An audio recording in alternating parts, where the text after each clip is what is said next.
Jean chapitre 5. On commence au premier verset. Tout le monde a trouvé Jean? C'est dans le Nouveau Testament. N'allez pas chercher trop loin. À côté de Luc et les voisins des Actes des Apôtres. Jean, Yohanan. Yohanan. Si vous avez trouvé, dites seulement Amen, et après, on va lire.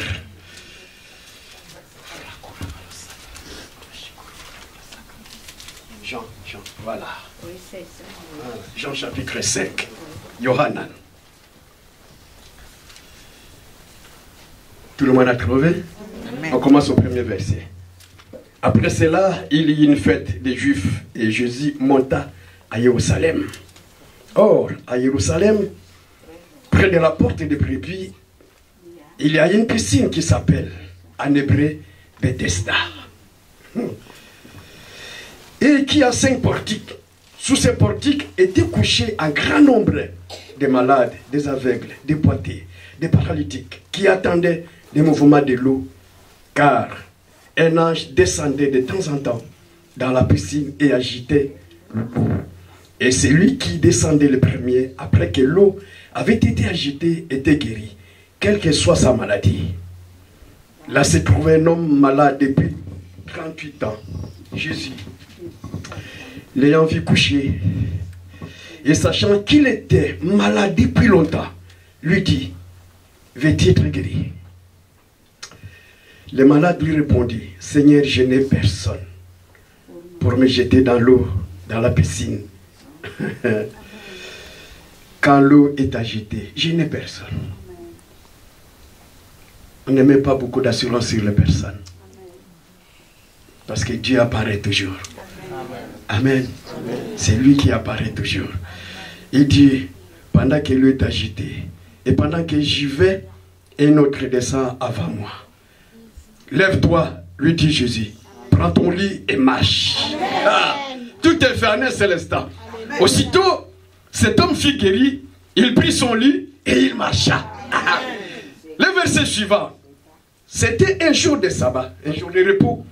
Le Juif dit donc à celui qui avait été guéri, c'est le sabbat. Il ne t'est pas permis d'emporter ton lit. Voyez, tu prends ta délivrance, on dit mais non, aujourd'hui c'est le sabbat, tu ne peux pas marcher, tu ne peux pas être guéri. Non, malheureusement il y a aussi dans l'église les gens qui doutent des miracles du Seigneur. Amen. Le Saint-Esprit agit, on dit non, est-ce que vous croyez que ça c'est le Saint-Esprit? Comme s'ils ont été test-esprit. Alors, c'est le sabbat. Il n'était pas permis d'emporter ton lit. Il a répondu, c'est lui qui m'a guéri. Voilà. Celui qui m'a guéri m'a dit, prends ton lit et marche. Amen. Il lui demandait, qui est l'homme qui t'a dit, prends ton lit et marche. Mais celui qui avait été guéri ne savait pas qui c'était, car Jésus avait disparu de la foule qui était enseignée. Depuis, Jésus le trouva dans le temple et lui dit, voici, tu as été guéri, ne pêche plus, de peur qu'il ne t'arrive quelque chose de pire. Amen. C'est ça le thème de notre prédication aujourd'hui. Voici, tu as été guéri, ne pêche plus. Amen. Sinon, il t'arrivera quelque chose de pire. Que Dieu bénisse sa parole. Amen. Amen. Prenons place. Ne considérons pas Dieu ou l'Éternel ou Jésus-Christ comme un féticheur, comme un marabout. Lorsqu'on arrive chez le marabout, il ne te demande pas ton état d'âme. Lui, c'est son argent. Si tu vas trouver ceux qui font les boules de cristal, il n'a pas besoin de connaître ta vie. Tout simplement ton argent. Raconte-moi ton histoire. Tu lui racontes, moi je veux de l'amour, je veux du travail, je veux de l'argent.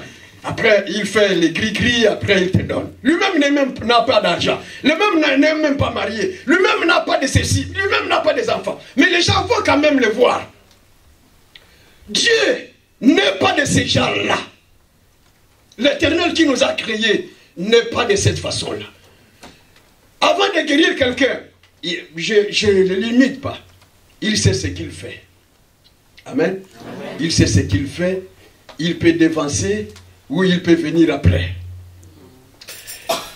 Dieu n'est pas de cette catégorie qui guérit les gens gratuitement, il te donne tout gratuitement, comme les musiciens congolais, ils chantent souvent en lingala, après Satan la tête. Non, Dieu a toujours ses intérêts dans la vie de toute personne.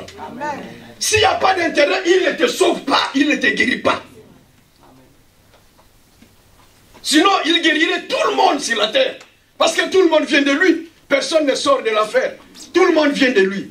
Tout ce qui habite la terre, c'est lui qui les a créés. Alors sinon, il sauverait tout le monde. Mais c'est par ses propres intérêts. C'est par rapport à ses intérêts que Dieu nous guérisse, que Dieu nous sauve. Tenez compte des intérêts de Dieu. Tenez compte. Cet homme a fait 38 ans. Je ne connais pas son âge, mais on parle seulement le temps qu'il a mis avec sa maladie. Il y a des situations où seulement Dieu lui-même qui descendra pour te guérir, pour s'impliquer dans cette affaire et rétablir les choses dans leur place. On peut forcer la main des médecins, on peut forcer la main des experts, on peut appeler des avocats les plus expérimentés. Mais la situation restera toujours la même. Aussi longtemps que l'Éternel n'est pas descendu pour dire un mot sur ta vie, ça restera toujours la même situation. Amen. Cet homme, je ne sais pas au début de sa maladie, je ne sais pas s'il était paralysé, mais il n'arrivait pas à descendre de son petit lit pour plonger dans... Je ne sais pas s'il avait même des amis ou une famille, mais qui l'a amené là-bas dans les portiques? Qui l'a amené là-bas? On ne sait pas, on l'a abandonné sur ses lits. Plus les années passaient, plus la maladie devenait de plus en plus grave. Et ceux qui venaient après lui, quand ils attendaient seulement l'âge de sang. L'âge de sang, il agite l'eau. Ah, il sort, je suis guéri, il rentre chez lui. Parce qu'ils avaient la foi que lorsque l'âge agitait l'eau, celui qui plongerait la première fois, le premier, serait guéri. Ce n'est pas le second. Ce n'est pas 5, on peut plonger 5. Celui qui est plongé la première fois, le premier sera guéri. Que ce soit la lèpre, que ce soit n'importe quelle maladie, si seulement l'eau est agitée et tu descends en premier, tu seras guéri. Et il y en a qui plongeaient. Aujourd'hui aussi, l'eau est agitée. Ce n'est plus par l'ange qui descendait de temps en temps. Ce n'est plus à la piscine là-bas à Jérusalem. Mais l'eau est agitée. Même maintenant, l'eau s'agite. L'eau est agitée. Amen. Et lorsque tu regardes l'eau agitée, tu plonges le premier. Amen. Ici, ce n'est plus celui qui plongera le premier, mais celui qui verra cette eau agitée et qui fera attention sera guéri de sa maladie. Amen. Amen. On a passé des moments ici avec le révérend Jacques. Il y a eu des délivrances, il y a eu des guérisons. Dieu répond toujours. Et dans les jours à venir, vous verrez certaines choses accomplir dans vos vies. Amen. Vous les verrez. Amen. Mais le Seigneur tire l'oreille ici. Ces garçons étaient, ces messieurs ou cet homme était guéri. Christ brave toutes les lois. Voyez, le Seigneur, il est au-dessus de toute la mêlée, de toutes les lois. Il arrive, c'était le jour de sabbat. Il savait qu'il y aurait l'opposition. Or, c'est lui-même qui avait établi le sabbat. C'est lui qui a établi le sabbat pour le repos. Quand il est venu, il parlait que le Fils de l'homme est maître du sabbat. C'est-à-dire lui-même, il est descendu. Le sabbat était fait pour l'homme. Mais lorsqu'il est venu lui-même, il s'est fait maître du sabbat, maître du repos. Lorsque vous entrez en lui, vous avez le repos. Ce n'est plus le sabbat des week-ends juifs. Il est venu, maintenant il s'est mis en complication contre tous ceux qui lisent la loi, qui appliquent la loi, les pharisiens, le maître de tout, les principautés, tout. Il entre dans le temple et il a vu un homme avec une main sèche. Il regarde, c'était le jour du sabbat, il regarde. Il dit à l'homme, lève-toi. Parce qu'il savait que les pharisiens, les sadducéens, les prêtres, tous seront contre. Il dit à l'homme, lève-toi. L'homme s'est mis debout. Mets-toi là-bas au milieu. Il s'est mis au milieu, comme le frère qui filme là. Et il demanda à tout le monde à l'assemblée, est-ce qu'il est permis le jour du sabbat de faire du bien ou de faire du mal? Personne ne pouvait répondre. Les docteurs de loi ne pouvaient pas répondre à cette question. Et il dit, comme il n'y avait pas de réponse, il dit à l'homme, lève ta main, étends ta main. Et lorsque l'homme éleva sa main sèche, il fut guéri. Il va toujours à l'encontre de ce que les gens n'aiment pas. N'aiment pas. Il arrive le jour de sabbat, il a trouvé tous les malades. Voyez, Dieu a toujours des intérêts. Il n'est pas parti à tous les malades qui étaient couchés, qui attendaient l'ange. Or, la dispensation a changé. Ce n'est plus l'ange qui va descendre maintenant. Parce que celui qui a envoyé l'ange est descendu. Amen. Il est descendu. Pendant que les gens regardaient, en attendant que l'eau s'agite, mais lui-même se promenait dans les portiques. Il se promenait là. Les gens attendaient l'ange, mais lui-même se promenait. Et il arrive, il a regardé la situation de cet homme. Il dit, mais ça fait longtemps que cet homme est malade. Depuis le ciel, je le voyais. 38 ans de maladie, c'est beaucoup. Et il vient, il demande sa volonté. Veux-tu être guéri? L'homme commence à donner des explications.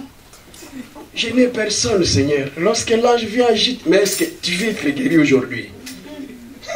Nous, on a toujours nos solutions. On te pose la question, veux-tu être béni? Oh, depuis notre famille déjà, on est tous des pauvres. Mais veux-tu être béni? La question est simple. Veux-tu être guéri? Jésus savait que cet homme, ça fait longtemps qu'il est malade. Il commençait à raconter un peu sa petite histoire. Prends ton lit, lève-toi. Le Seigneur n'a pas suivi tout ce qu'il disait. Prends ton lit, lève-toi, prends ton lit. Cette parole qui dit, lève-toi, prends ton lit. Ça, je vous disais l'autre fois, que la puissance de la parole, la parole s'aborde, on ne voit pas la parole, on ne la voit pas. Hein? Personne ne voit la parole. Mais cette parole qui vient du Seigneur, ça rentre dans la vie de l'homme. Parce qu'il est dit, la foi vient de ce qu'on entend. Amen. Tu entends, la parole rentre dans tes oreilles. Elle rentre dans tes oreilles, elle va dans ton cœur, dans ton âme, dans ton esprit. Et elle prend forme. Amen. Elle prend forme, elle sort. Si c'était le problème de maladie, ça vient une guérison. Amen. Elle prend la forme de la guérison. Et lorsqu'il a dit, lève-toi, prends ton lit, la parole prit place, donnant la force dans ses os, donnant la vie dans son corps. Et l'homme s'est mis debout et il a pris son lit. Ah, ça c'est fini. C'est comme 38 ans de maladie. 38 ans. Tu étais couché toujours. Tu voyais les autres venir, repasser. Et il vient te regarder. Ah, tu es toujours là. Tu es toujours dans cette situation. Il faut que le Seigneur vienne te voir. Amen. Amen. Il faut que le Seigneur vienne te visiter. Que le Seigneur vienne te voir. Cet homme n'avait pas demandé, mais son souci, c'était qu'il quitte cette situation. N'aimez pas les situations les plus compliquées. Il ne faut pas dire qu'on fait avec. Hein? Non, il ne faut pas dire qu'on fait avec. Non, ça, ce n'est pas le langage de l'enfant de Dieu. On ne fait pas avec. Je la refuse. Amen. Oui, je la refuse. Cet homme attendait. C'est comme si on nous amène quelqu'un ici sur une chaise roulante. Et ça fait longtemps qu'il était malade. Alors le Seigneur fait grâce, il dit, lève-toi et marche. Tu crois que cet homme-là va encore s'asseoir sur cette chaise? Non! Non! Il va même oublier la chaise. Il va sauter, il va partir. Amen. Amen. Amen. L'homme sait, la personne a oublié même si c'était le sabbat ou pas. Il s'est sauté, il a pris le lit, il s'en va. Et du coup, il trouve un groupe d'opposants. Qu'il n'y ait pas des opposants dans ta vie, dans ta foi. Amen. Et ne partage pas souvent tes visions avec d'autres personnes qui n'ont pas la foi. Sois comme Abraham. Abraham n'a même pas parlé à Sarah concernant la demande de Dieu pour son fils aîné. Il n'a pas parlé à Sarah, sa femme. Il a gardé la discrétion. Sinon la vision, c'est compliqué. Il a dit seulement à Sarah, on va avec l'enfant. Amen. Pour voir la parole du Seigneur s'accomplir. Il y a des choses où on raconte à personne. Ne sois pas comme Joseph. Si on l'a jeté dans les trous aussi parce qu'il parlait beaucoup. Il la vision, il parlait. Papa, je vous ai vu là, la lune, le soleil et les étoiles tout autour de moi. Je dis, quoi? Vous voyez, il y a des choses qu'il faut garder ou noter. Amen. Il y a toujours des opposants. Les soi-disant des experts dans la parole du Seigneur. Des docteurs de la loi. Jésus savait, c'était le jour de sabbat. Il les a provoqués. Il les a provoqués. Lève-toi, prends ton lit et marche. Après, il disparaît dans la foule. Alors les opposants ont vu l'homme avec son lit en train de marcher. Au lieu de se poser d'abord la question, comment tu as été guéri? Ou de se réjouir de sa guérison depuis 38 ans. Non. Ils disent, qui t'a dit de prendre ton lit et de marcher? Ah! Moi, guéri de ma maladie, et tu me poses la question qui t'a guéri, et pourquoi tu es guéri le jour de sabbat? Non. Malheureusement, dans nos églises, il y a encore des gens comme ça, qui s'opposent à la délivrance des autres, qui s'opposent aux choses que Dieu fait dans vos vies, et ils s'opposent à cela. Ils vous communiquent leur mauvaise foi. Tu commences aussi à avoir des doutes. Est-ce que vraiment tu es guéri de l'hépatite? Nous ne croyons pas. Hein. Il faut aller voir les médecins. Ils ont de bons langages. Mais ça décourage la foi de la personne. Parce que c'est par la foi que nous sommes guéris. C'est toujours par la foi. Et lorsque tu crois, ces choses-là prennent vie en toi. Ça prend la vie, ça prend forme. C'est la foi. Juste la foi, c'est une folie. Tu crois comme ça, ça prend forme. Ça prend forme, ça prend forme, ça prend forme. L'homme marchait avec son lit. Il s'en foutait des autres. Qui t'a dit de prendre ton lit et de marcher? C'est le jour de sabbat et le jour de repos. L'homme dit, la personne qui m'a dit, lève-toi, la personne qui m'a guéri, m'a dit, lève-toi, prends ton lit et marche. Et j'ai obéi à la voix, je commence à sauter, il s'en va. Mais qui est cet homme? Il dit, je ne le connais pas. Et ce qui est important, lorsque dans les temples, Jésus l'a rencontré dans les temples. Dit, maintenant que tu es guéri, ne pêche plus. Amen. Il y a des maladies qu'on attrape ou des problèmes qu'on attrape par rapport à nos péchés. Souvent, ce n'est pas Dieu qui a tort. Dans nos problèmes, c'est nous-mêmes. Dieu nous a donné le corps, nous a donné la tête. Mais ce que nous mettons dans nos têtes, ce n'est pas Dieu qui les donne. C'est nous. Amen. Amen. Ce que nous avons dans nos têtes, ce n'est pas Dieu qui nous a donné. Ce que nous avons dans nos cœurs, dans nos esprits, ce n'est pas Dieu qui nous a donné. C'est nous-mêmes. Nous enrichissons nos mémoires. Je rentre dans une bibliothèque, je trouve le livre des francs-maçons. Les 5 principes ou les 50 principes de la franc-maçonnerie. Tu je suis très curieux, comme tous les Français ici, les Européens. Tu te plonges dedans, je suis curieux de savoir. Tu prends tous ces bagages, tu les mets. Or, dans tous ces livres, c'est tellement hautement envoûté. Hautement envoûté. Même lorsqu'on regarde un film démoniaque. Démoniaque dans le sens comment? Par exemple, le film de Vinci ou le film de Al Pacino, il faisait des films avec des trucs de catholiques comme ça. Tu vois de loin que c'est l'occultisme à haut niveau. Hein? Et lorsque tu te plonges dedans, ton esprit plonge dedans, et tu arrives, tu bouges comme ça. Hein?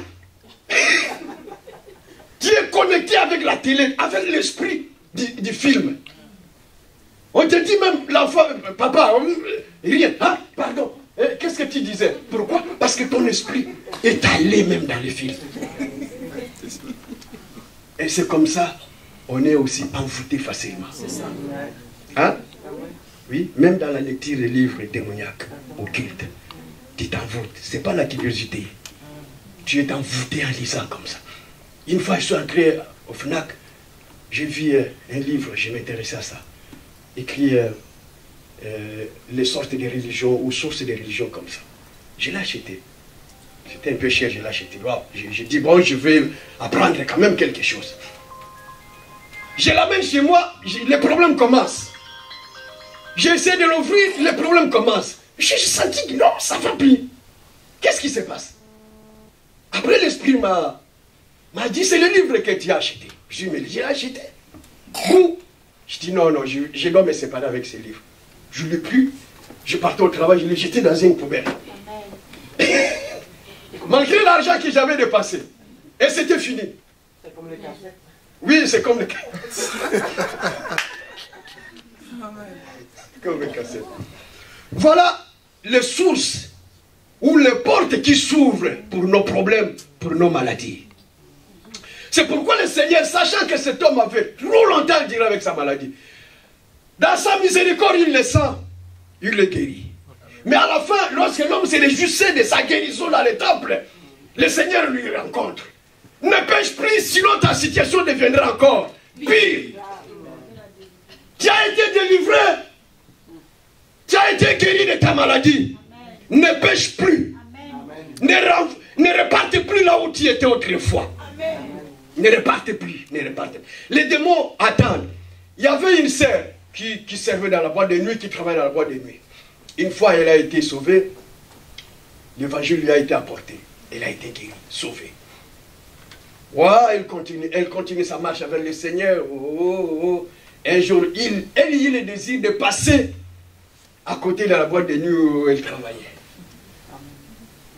Un jour, elle a eu le désir de passer par là où elle travaillait. Comme à côté, il y avait toujours des gens qui traînaient. On reconnaît. Ah, Sidonie! Ah, mais depuis, on ne te voit plus. Oh non, non, je me suis converti, je suis devenu chrétien. Ah bon? Mais pour ce soir, non. Elle se retrouva dans la boîte sans le savoir. Vous voyez, c'est ce que le Seigneur n'aime pas. Tu as été purifié, sanctifié, ne rentre plus dans la boue. Ne rentre plus dans la boue. Ne rentre plus jamais dans la boue. Le Seigneur a toujours ses intérêts. Si tu persistes, il te tue. Il sauve ton âme et ton corps rentre dans la terre. Amen. Amen. Il y a des gens qui meurent facilement aussi. On se pose des questions. Mais pourquoi ce frère est parti? Pourquoi cet homme est parti? Pourquoi? Parce qu'il n'a pas obéi. On l'a rapatrié. Amen. Le Seigneur fait, il sauve l'âme, il tue le corps. En te retrouvant dans le milieu où tu étais auparavant, les démons qui t'attendaient l'autre fois, ils disent, il a mordu la maison, il a mordu la maison. On t'attend. Tu ouvres la porte, il rentre. Je vous ai déjà dit, si un démon sort d'un corps, il sort d'un corps, on le chasse, il s'en va. Il va tourner dans les déserts, il tourne. Dans les déserts, il n'y a pas la vie. Hein. Le docteur l'avait dit ici. En plein désert, il n'y a pas la vie. Je ne sais même pas comment les scorpions des déserts vivent. Les serpents des déserts, les crotales et les autres là, et les chameaux, ils vivent comment? Mais il n'y a pas la vie. Quand on chasse les démons, on dit, va dans les lieux arides. On ne les brille pas. Les démons, on ne les brille pas. On les chasse. Va dans les lieux arides. Il commence à tourner là-bas, il commence à tourner. Il dit, mais moi j'avais une maison. Ce sont des esprits, mais qui n'ont pas de corps. Les démons, ce sont des esprits qui n'ont pas de corps. Nous sommes des esprits. Nous sommes des esprits, mais nous avons un corps qui nous permet d'habiter la terre. Amen. Le jour où ton corps va mourir, tu n'auras plus droit. Il n'y a pas de visa de rester sur la terre, tu partiras. Ton esprit va partir. Amen. Il y a plusieurs sortes d'esprits. L'esprit de Dieu lui-même, le grand esprit du Seigneur, l'esprit de l'homme, l'esprit des anges et l'esprit des démons qu'on appelle Lucifer ou les autres. Alors, nous sommes là. Nous avons un corps, un esprit qui a un corps. Parce que nous avons l'esprit, l'âme et le corps. Lorsque le corps n'est plus, l'esprit n'a plus le droit de rester. Parce que l'esprit, on ne le voit pas. L'esprit n'a plus le droit de rester. Alors, les démons, comme ils n'ont pas un corps, ils aiment bien habiter le corps des gens, des animaux, des bêtes. Voyez? Et lorsqu'ils trouvent, ils vont dans le désert, là, ils ne peuvent pas vivre. Ils reviennent. Jacques nous avait chassés dans le corps de Clémentine. On va faire un tour. Nous savons que Clémentine ne marche pas bien. Ils vont faire un tour. Ils font un tour. Ce sont des esprits qui se promènent. Ils n'ont pas de limites. Il n'y a pas de frontières. Ils arrivent, trouvent tout autour de... Ils surveillent la vue de Clémentine. Ils surveillent la vue de Clémentine. Ils surveillent la vue de Clémentine. Ils sont là même pendant plusieurs mois, plusieurs années. Quand Clémentine ouvre une porte, oh, il entre. Si Clémentine était impudique, ils appellent l'esprit de l'impudicité qui vient, l'esprit du mensonge, l'esprit d'argent, l'esprit de tabac, cigarette, tout. Ils viennent en grand nombre pour rendre sa situation la plus pire impossible de la guérir. Amen. Ou de la sauver. C'est pourquoi le Seigneur dit ici avec cet homme, voici tu as été guéri de ta maladie. Pendant 38 ans tu souffrais, ta vie était réduite à rien à cause de cette maladie. Alors maintenant que tu es guéri, va mais ne pêche plus. Amen. Il sait pourquoi. Parce que lorsque l'état deviendra encore pire pour chasser les démons, Je vous dis, Dieu a toujours des intérêts dans la vie de ses enfants. Amen. Toujours des intérêts. Si tu n'écoutes pas, il te tue. Il te tue. Pour sauver l'âme. Pour que ton âme soit sauvée. Il sait le prix d'une âme. Ça coûte trop cher. Racheter une âme, prendre une âme. On n'a pas présenté l'homme. Ça, c'est la méchanceté. Les gens les condamnaient. Moïse a dit, une femme pareille, il faut les lapider. Ah, c'est vrai. En plus, ils l'ont amené devant le Seigneur. Lui qui a dit, je suis venu non pour perdre, mais pour sauver. On l'amène le cas. Regarde, c'est impudique. Qu'est-ce que tu dis?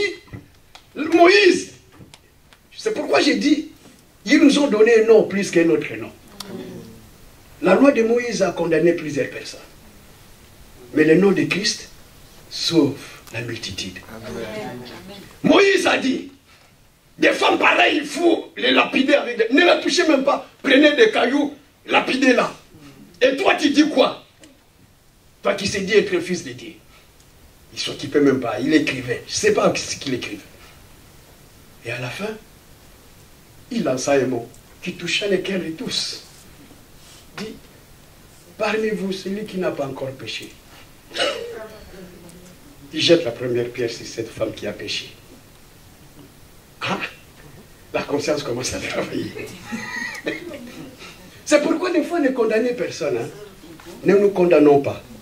Ne nous condamnons pas. Mais exhortons-nous les uns les autres. Amen. Si tu vois ta sœur dans une mauvaise conduite, explique. Essaie de lui parler de l'amour de Christ. Et Dieu peut te sauver. La conscience de tous commence à travailler. Cette affaire, moi aussi, ça va pas. Même les sacrificateurs, les souverains, tous ceux qui accusaient, qui portaient leur opposition. Donc moi, je l'ai vu, moi je l'ai vu. La conscience. La parole, juste une parole que le Seigneur a fait sortir. Celui qui n'a pas encore péché, qu'il jette les premiers la pierre sur cette femme. Et il s'est mis à écrire. La parole commençait à faire ses affaires dans les cœurs des hommes. La parole, juste la parole qui était sortie. Pas moi. Moi, je ne suis pas digne. L'autre dit, je ne suis pas digne. Bien que Moïse avait dit de condamner, je ne suis pas digne, je ne suis pas digne. Et à la fin, le Seigneur regarde comme ça, la femme est restée toute seule. Et le Seigneur dit, moi aussi, je ne te condamne pas. Ce n'est pas dit que parce que le Seigneur a péché. Non. Il dit, je ne te condamne pas. Mais va, ne pêche plus. Sinon, tu seras encore lapidé par ces gens. Amen. Amen. Ça, c'est les gens qui lapident. Ils te lapident, ils te tuent. Et il y en a des gens qui peuvent aussi te prendre comme ça. Pour t'amener à l'abattoir, leur propre abattoir. On te tue. Amen. Amen. Les conseils des amis de Job, ils sont tellement nombreux dans nos vies, dans nos églises. On nous tue aussi comme ça, ils amènent dans nos abattoirs. Dans les abattoirs pour te crucifier, on te met sur l'autel. Tu sais ce que tu fais. Moi, vraiment, moi, non. Le Seigneur te permet de ne plus rentrer là où tu étais. Ne pêche plus. Ne pêche plus. Sinon ta situation deviendra pire. Le démon qui est parti tout seul, il va ramener 7 autres démons plus forts que lui. Et s'il y avait déjà 3 démons en toi, et quand il ramène 3 multiplié par 7, hein, ça fera combien de démons? Et ça deviendra combien? Comment ça, ta situation? Pire. Vaut mieux l'éviter. Amen. C'est le Seigneur qui avertit.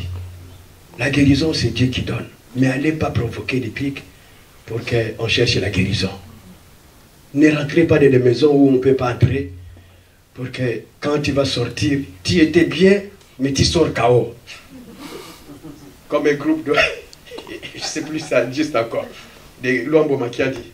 Il avait un slogan ici au Jazz. On entre, ok, on sort KO. Tu viens avec ton argent, tu viens de la maison, tu vas dans son concert. Bouh, tu rentres là-bas, tu étais ok. Tu sors KO. C'est-à-dire quoi? On t'a appris, on t'a dépouillé. Et matériel, financièrement, on t'a dépouillé de tout. Tu rentres, il n'y a pas d'argent, tu rentres avec les démons. Oui, ce sont des choses simples. Hein. Apparemment, ce sont des slogans un peu simples. Tu dis, mais il n'y a rien dedans, il n'y a rien. Or, derrière chaque message, il y a toujours le langage. Derrière chaque geste, il y a toujours le langage. Derrière chaque signe, il y a toujours un esprit. Amen. Et ces pharisiens qui disaient, c'est le jour de sabbat. Tu ne peux pas t'élever, prendre ton lit et marcher. Le Seigneur me guérit même le jour de sabbat. Devant lui, il n'y a pas un jour. Ce sabbat a été fait pour que l'homme se repose. Il travaille pendant 6 jours, le 7e jour, il se repose. Mais le jour de sabbat, le même jour de sabbat, les gens allaient chercher leurs brebis si c'était tombé dans les trous. Et pourquoi pas le Seigneur ne peut pas guérir sa brebis les jours du sabbat? Voyez, vous faites du bien aux animaux. Personne ne peut aimer son animal mourir dans un trou. Mais pourquoi moi, l'Éternel Dieu, je vois la brebis malade, de ne pas la guérir les jours du sabbat? Moi, je suis le maître du sabbat. Amen. Amen. Évitez les amis de Job. Évitez-les. Parce qu'ils peuvent te communiquer une foi bizarre. J'ai aimé ce que maman Justine dit. Je n'ai pas l'hépatite. La foi, c'est en confessant. En la confessant, même si la situation paraît réelle. Mais la foi, c'est une folie. Tu dis, c'est pas ma situation. Mais tiens, c'est pas ma situation. Mais dis, mais ici, mes papiers, c'est pas les papiers, c'est mes machines ici. Mes machines montrent, prouvent que tu es malade. Et tu lui dis, même si la santé, ça va pas, tu lui dis, médecin, moi je ne suis pas malade. Et il te dit, mais tu es malade toi. Est-ce que ça va ta tête? Et il commence à écrire. Il y a un médicament aussi, il ne faut pas prendre. Hein.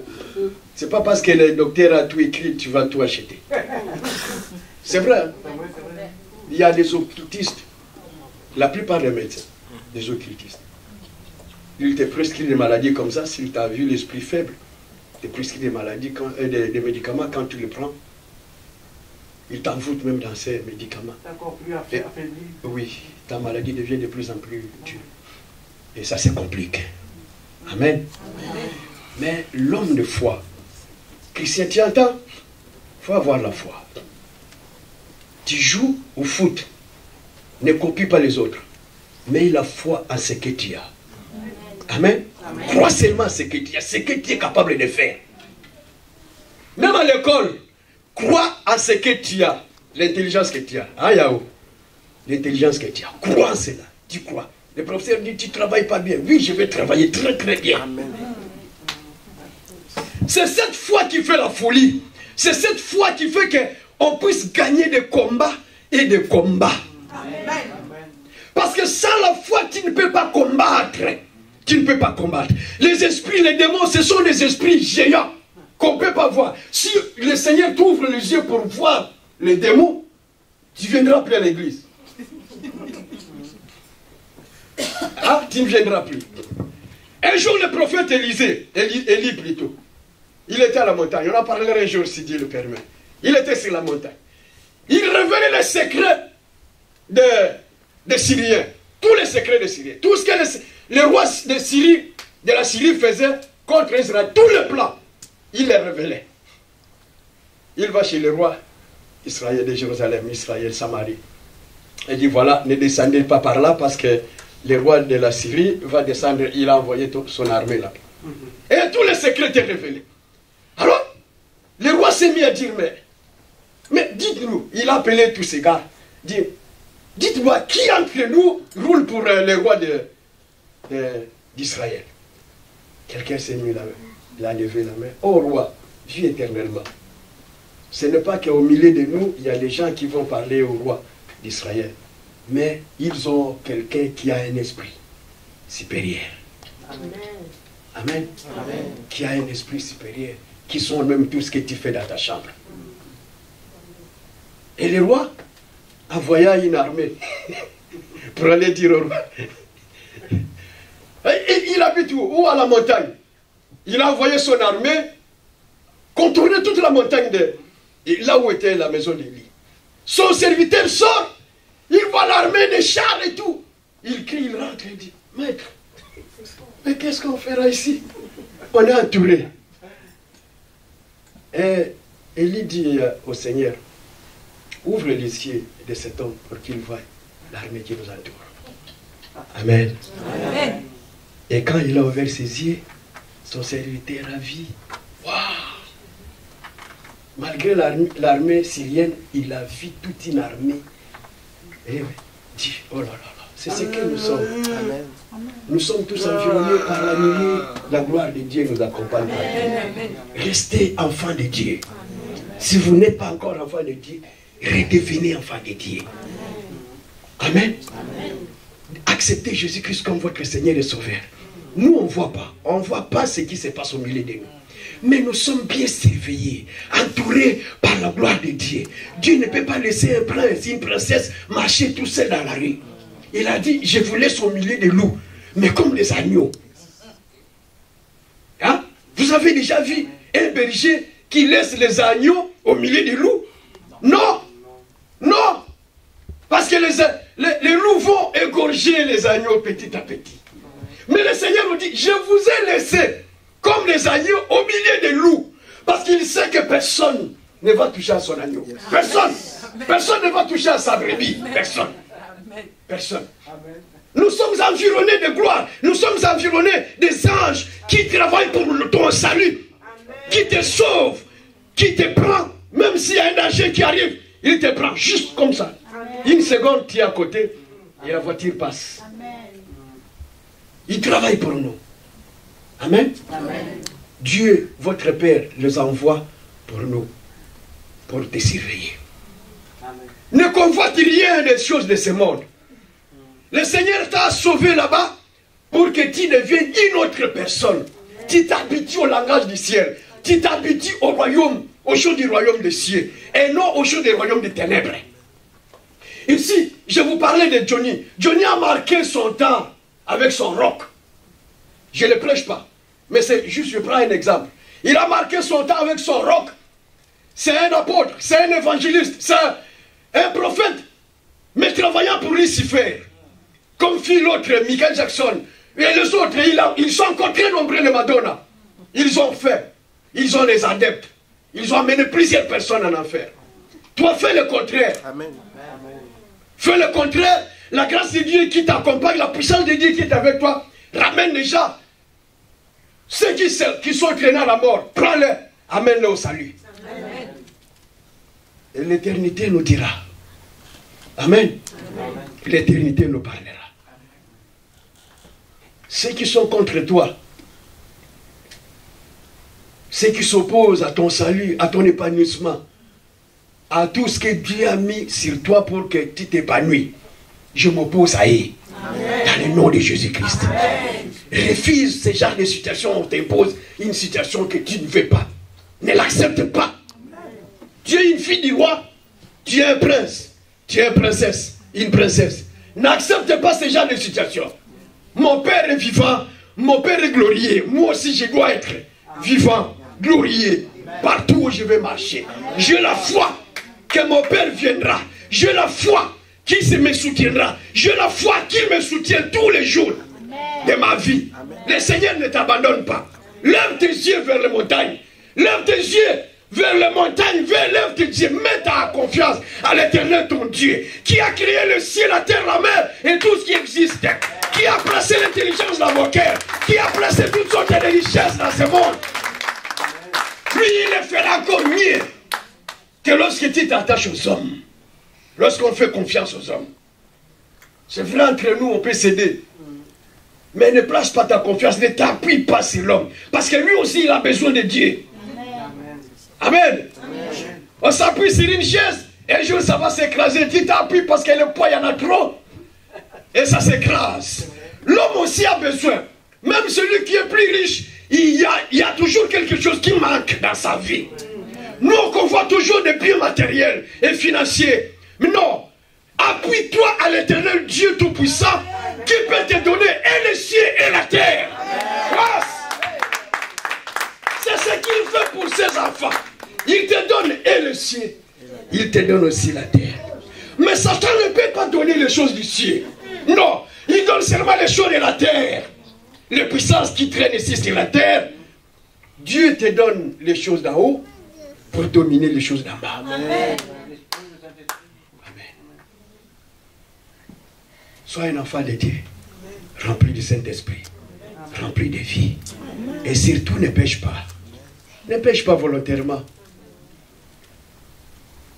Un jour, la femme de mon grand frère me disait, elle avait peur de moi quand je parlais, je priais à Paris. Un jour, le soir comme ça, et j'ai regardé la télé, mais bon, je n'étais pas dans la télé en fait. Non. Après, elle me pose une question. Moi aussi, j'ai chanté. Hein. J'étais dans la chorale. Et elle a cité le nom de cette église. Moi, j'ai dit, bon, et après, qu'est-ce que tu es devenu? Ça, c'était avant. Mais après, qu'est-ce que tu es devenu? Il me dit, mais c'est parce que le pasteur a fait ceci, le pasteur a fait cela. Il dit, bon, et toi, après, qu'est-ce que tu es devenu? Tu as de bonnes raisons. Tu chantais, mais après, qu'est-ce que tu es devenu? Tu es devenu la femme qui boit beaucoup de vin, la femme qui parle beaucoup. Il y a la haine qui a pris ta place, qui a pris la place dans ton cœur. Et du coup, il y a un verset biblique qui était venu dans mon esprit. Je l'ai pris, c'était dans Hébreu. Après avoir goûté les choses célestes, après avoir mangé, après avoir été rempli du Saint-Esprit, et si on abandonne, ça devient impossible. C'est comme ça, ça devient impossible. Quand je lui ai dit ça, il dit, waouh, j'ai dit non, c'est pas moi. Tu m'as posé la question, je t'ai dit ce que tu dois faire. C'est maintenant, il faut retourner vers le Seigneur. Sinon, ça sera impossible. À moins que le Seigneur accorde la grâce. Alors, c'est la question que souvent je me pose pour ceux qui pêchent volontairement, après avoir connu le salut, qui continuent à pécher volontairement. Et qui viennent aussi devant la chair prendre la parole. Alléluia, praise the Lord. Alors je me demande, quelle est leur situation spirituelle? Où est-ce qu'ils iront après tout ça? Amen. Parce qu'il est impossible, après avoir goûté les choses célestes, après avoir entendu les choses venant d'en haut, après avoir reçu des guérisons miraculeuses, et on retourne encore dans le monde. La situation deviendra très très dangereuse, très très glissante. Et le Seigneur dit impossible. Impossible. Alors il ne faut pas y aller là-bas pour qu'après on commence à demander la grâce de Dieu tous les jours, chercher la grâce de Dieu, la miséricorde de Dieu, parce que la situation c'est compliqué. Amen. Amen. Et dans la vie pratique, en tant que chrétien, lorsque tu es debout, reste debout. Amen. Amen. Lorsque tu es debout, reste debout. Si tu étais couché, tu étais tombé, relève-toi et marche. Relève-toi et marche. Je n'ai jamais vu quelqu'un tomber et rester. On se lève toujours en marche. Parce que lorsqu'on est debout, on a des prières à faire. On fait d'autres prières. Mais lorsqu'on est tombé, c'est toujours la repentance. Pardonnez-moi. Pardonnez-moi. Les autres continuent à parler. Seigneur, je t'adore. Seigneur, toi, lorsque tu veux commencer, Seigneur, je t'adore. Ta conscience t'acquise. Tu as couché avec l'autre. Tu as fait ceci, tu as fait cela. Tu commences à crier. Pardonne-moi, Seigneur, pardonne-moi. Tous les jours, pardonne-moi pas. Les gens, les autres commencent à demander les choses qui sont merveilleuses. Toi, toujours, pardonne-moi. Pourquoi? Parce que lorsque tu essaies de faire la demande, ta conscience, le démon s'approche auprès de toi. Toi aussi. Non. Toi non, toi non. Et ils vont devant le Seigneur. Est-ce que celui-là peut t'adorer aussi, lui? Marie peut t'adorer. Je ne parle pas de notre Marie Béatrice. Non. Je suis juste un prénom comme ça. Non, pourquoi? Parce qu'on nous surveille. Ici dans la Bible, il est dit, nous sommes environnés de plusieurs témoins, nous qui avons Jésus-Christ. Nous sommes entourés de plusieurs témoins. Mais ce qui nous est donné, c'est fixer notre regard sur le Seigneur. Amen. Amen. Nous sommes environnés. Lorsque tu tombes, il y a des gens qui disent, même toi aussi, il y a un enfant de Dieu. Mais comment tu es tombé? Tu te disais être serviteur de Dieu. Même toi aussi. Tu vois? Oh, si tu ne tombes pas, tu ne sais pas qu'on te regarde. Ils ne disent pas que vraiment tu pries. Ils ne disent pas ça. Mais lorsque tu tombes, c'est là où ils viendront dire, toi aussi tu priais. tu reviens en toi-même, tu commences à dire, oh Seigneur, pitié. Après, tu commences à décider en toi-même, je ne veux plus pécher, je ne veux plus pécher. Amen. Amen. C'est la sanctification qui nous approche souvent de Dieu. Si on est bien sanctifié, on arrive à adorer Dieu et à demander facilement. Amen. Sans contrainte. Sans qu'il y ait des reproches quelque part. Amen. Sans qu'il y ait quelqu'un comme des accusateurs qui viennent à côté. Et ils viennent dire, est-ce que lui là, vraiment tu peux le bénir? Non. Tu ne vas pas le bénir parce que voilà, regarde, il présente ta vie. Ton passé, si on t'accuse à propos de ton passé, si Satan t'accuse par rapport à ton passé, je dis ici pour tous ceux qui ont reçu Jésus-Christ dans leur vie. Je ne vois pas la sœur qui était là hier. Elle est où Rachel.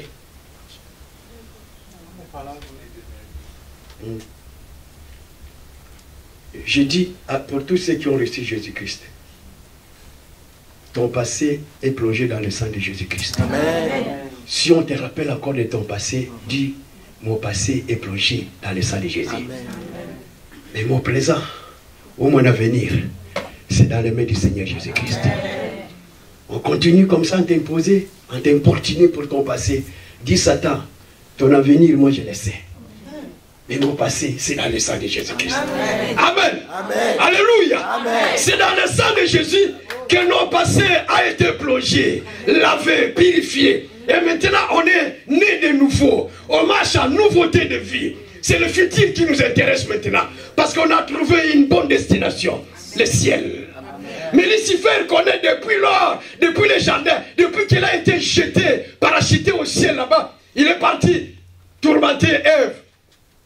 Sa destination, on connaît. On connaît. S'il vient te chercher, tu lui diras toujours, ton futur, nous le connaissons. Mon passé, c'est dans le sang de Jésus-Christ. Peu importe ce qui était, c'est passé. Maintenant, nous marchons en nouveauté de vie avec le Seigneur. Amen. Que personne ne parle de ton passé. Amen. Oublie le passé. C'est dans le sang de Jésus. S'ils veulent parler de ton passé, dis, c'est le sang de Jésus. Parle du sang de Jésus-Christ. Amen. Si quelqu'un veut parler de ton passé, présente-lui le sang de Jésus. Lève-toi et on acclame le Seigneur.